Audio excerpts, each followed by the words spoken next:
उसे यह समझ नहीं आया कि उसे स्क्रिप्ट का हर शब्द कैसे पता था और वह उस किताब के बारे में कैसे जानती थी जो रोहन ने अपने पास रखी थी। रोहन को यह महसूस होने लगा कि गांव वालों ने जो हवेली के बारे में कहा था वह अब सच लगने लगा। क्या यह सच में हॉन्टेड थी? जब वह सिया को कहीं नहीं ढूंढ पाया तो वह अपने कमरे में भागा और उस किताब को खोलकर हवेली में डिस्क्राइब्ड महिला की आत्मा के बारे में विस्तार से पढ़ने लगा। उसने पढ़ा कि वह वहां आने वाले लोगों के शरीर में घुस जाती है और फिर पूरी तरह से उस व्यक्ति को नियंत्रित करके उसको मार देती है। यह भी लिखा था कि वह कमरों की छत पर रहती है। रोहन भयभीत था, फिर भी उसने हिम्मत जुटाई और उस हवेली की छत की ओर देखने लगा। उसको वहां कोई नहीं दिखा। उसे तुरंत एहसास हुआ कि सिया उस कमरे से गायब हुई थी। उसने कमरे की हर जगह को देखा था सिवाय छत के। उसने हिम्मत जुटाई और उस कमरे का दरवाजा खोला जहां वे बैठे थे। वह यह देखकर बेहद चौंक गया कि सिया छत पर उल्टी लटकी हुई थी। उसका चेहरा पूरी तरह बदल चुका था। उसने डर से चीख मारी, दरवाजा बंद किया और वहां से बाहर निकलने के लिए हवेली के मुख्य दरवाजे की ओर दौड़ने लगा। जैसे ही वह दौड़ रहा था उसने अपने पीछे बहुत अजीब आवाजें सुनी। जब उसने मुड़कर देखा तो उसने सिया को उसके पीछे छत से दौड़ते देखा, फर्श से नहीं। वह जितना तेज दौड़ सकता था दौड़ा और किसी तरह उस हवेली से बाहर निकल गया। वह ब्रेथलेस था, उसका दिल तेजी से धड़क रहा था। चारों ओर अंधेरा था। जब उसने वापस हवेली की ओर देखा तो पाया कि सिया हवेली की छत पर खड़ी थी। वह बेहद डरावनी लग रही थी और जोर जोर से हंसने लगी, इतनी जोर से कि वह उसकी हंसी साफ साफ सुन सकता था। अचानक वह हवेली की छत से कूद गई और सीधा नीचे आ गिरी। ऐसा लगा कि हवेली का भूत जो उसके अंदर था ने उसे जानबूझकर फेंका है। वह उस जगह वापस दौड़ा जहां उसे उम्मीद थी कि सिया गिरी होगी, लेकिन हैरानी की बात यह थी कि वहां कोई नहीं था।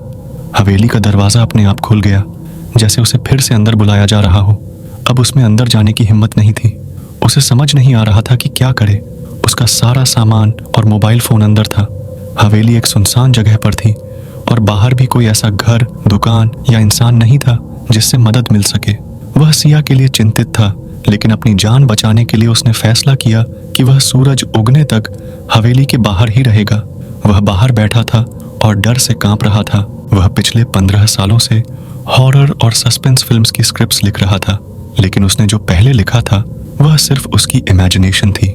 आज उसने ऐसी मिस्टीरियस आइडेंटिटी की रियलिटी का सामना पहली बार किया था। वह पूरी तरह से सदमे में था।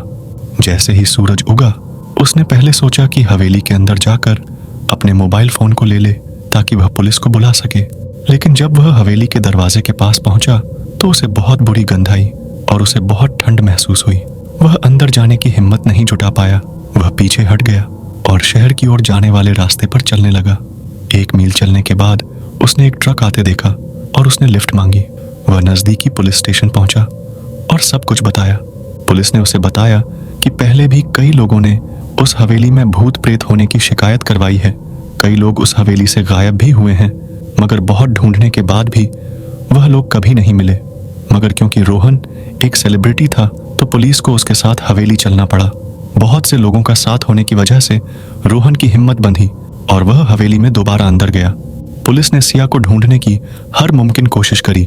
हवेली का हर एक कोना ढूंढा, हवेली की छत और हवेली के आसपास का सारा एरिया देखा, मगर सिया कहीं नहीं मिली।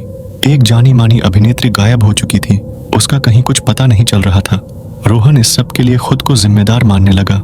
मन में गिल्ट होने के कारण रोहन रोज ड्रिंक करने लगा। एक रात रोहन जब अपने घर में था और नशे में चूर था, तब अचानक उसको अपने घर में लगे एक शीशे में सिया दिखने लगी। नशे में होने के कारण रोहन इस बात पर यकीन नहीं कर पा रहा था कि वह सच में सिया को शीशे में देख रहा है या ये उसकी इमेजिनेशन है।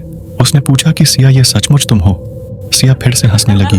ये वही हंसी थी जो रोहन ने हवेली में सिया के नीचे गिरने से पहले सुनी थी। रोहन डर के पीछे हटने लगा। हंसते हंसते सिया का चेहरा एक डरावनी चुड़ैल में बदल गया और वह शीशे से बाहर निकल आई। रोहन के पड़ोसियों को एक जोरदार चीख सुनाई थी। पड़ोसियों ने रोहन का दरवाजा खटखटाया, जो रोहन ने नहीं खोला। पुलिस को बुलाया गया। पुलिस ने दरवाजा तोड़ दिया। रोहन की बॉडी उसके घर के पंखे से लटकी हुई मिली। सबको लगा उसने आत्महत्या की है, क्योंकि वह सिया के गायब होने से बहुत दुखी था। रोहन की बॉडी के पास वही बुक पड़ी मिली जिसे उसने हवेली से पढ़ने के लिए अपने पास रख लिया था। किताब का आखिरी पन्ना खुला था जिस पर अंत लिखा था,